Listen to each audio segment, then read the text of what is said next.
welcome to this Astranti video on the MCS pre-scene for the November and February case study sittings. So we've had our pre-scene company Prybloxx for a bit now, so I'll be interested to learn in the comments what your initial thoughts are on Prybloxx as a company. For those of you that are toy fans, this is likely to be an interesting pre-scene for you, as there is a lot of interesting content that has been given to us in the pre-scene that we can look at to analyse and potentially be tested on in the exam. So what I've got for you today is a sample of one of our pre-scene videos on Prybloxx. More specifically, we're looking at one of the articles that has been included at the end of the pre-scene. So let's crack on then and have a look at it. What we've got here in this section are 4 news reports, first of which you can see on screen now, and these are quite important for your revision for the exam because they represent potential topics or subjects that CIMA have clearly shown an interest in presenting to you, and so there's a likelihood of sorts that they may appear in the exam. So if we look at this first one, for example, let's see what this first article from Happy Comic is telling us. So this article is from a customer. As it says, we've got a question here saying that they received a Prybloxx set for their birthday, and each one came in a cardboard box. Each box contained several plastic bags full of bricks, and their question is, why couldn't you just put the bricks in the box itself? Also, isn't it bad for the environment to use a lot of little bags instead of one big bag? It's clear just straight away that what this topic is really trying to get at is the environment. Now, if we cover the bit on the left first, of course, there is maybe a question about customer convenience with this. The customer clearly thinks it'd be easier if all the bricks were just left in the box without any kind of packaging around them. But then maybe this makes it more difficult to build the kits, because if it's a complex kit, maybe you'd prefer it if all the parts are split up in an orderly fashion, so that way then you can find the right parts as you go through the build process. There could also be a manufacturing reason, an operational reason for why packaging is used in this way due to the way that the bricks are organized at the factory.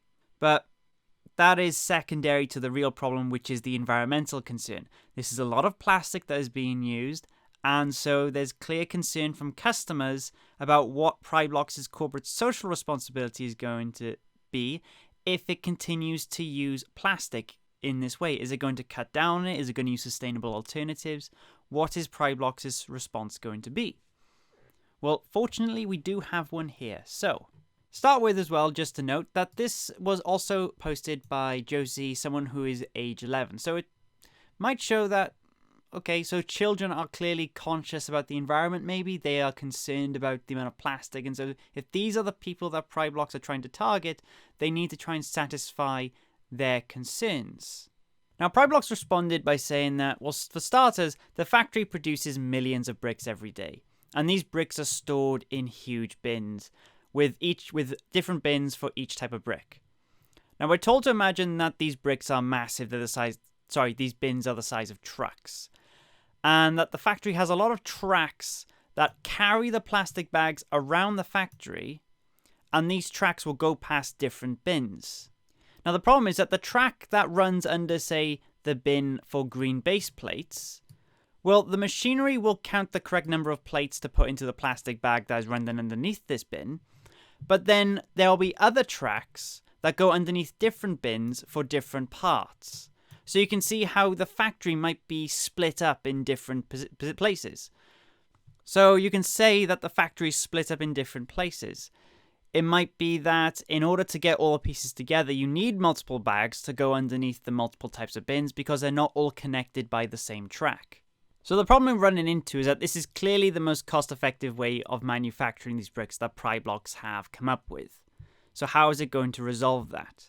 And then another issue with this process, or rather with its process in general, is that it said at the start, millions of bricks are produced every day. Well, it's not mentioned explicitly here, we're talking about plastic packaging, but that is a lot of ABS plastic that is used as well in producing these bricks. So, while it's not mentioned here, there's also the question of how much petroleum-based ABS plastic that Prybloxx is using and whether it can switch to sustainable alternatives. Now back to the bag packaging part of the article though. Again, Prybloxx justify that it would just be too complicated to put all the parts for a kit in the same bag just because of the way the factory is laid out, because of the sheer number of parts that they produce. If you think about one 8x8 brick, imagine all the color variations of that one 8x8 brick. Then think about all the 4x2 bricks and all the color variations for that, and suddenly the amount of storage that is needed and the size of the factory just gets so much bigger just when you think about it like that. So it would just be too complicated to run tracks underneath all of the bins to ensure that one bag is used. So to allay these fears, Prybloxx do in fact make the plastic from cornstarch, which they argue is environmentally friendly as it is biodegradable and causes no harm when it decomposes. Now this seems pretty good, but there are some caveats with this approach. If anything, the use of cornstarch is more of a medium-term solution until a more appropriate biodegradable solution can be found. Because cornstarch that is used in producing these plastic bags, it comes from a plastic called PLA, or polylactic acid in other words. Now the problem with PLA plastics is that yes, it will only take 3 months to biodegrade, but it will take 3 months to biodegrade if it's in an appropriate facility.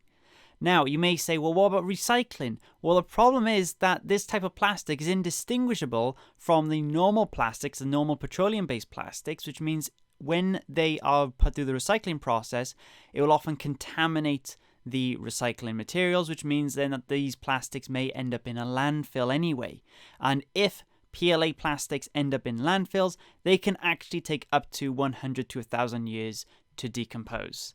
So you can see how on the surface it might look like that this is responsible, and it's more responsible than maybe using petroleum-based plastics, but it's not a long-term solution.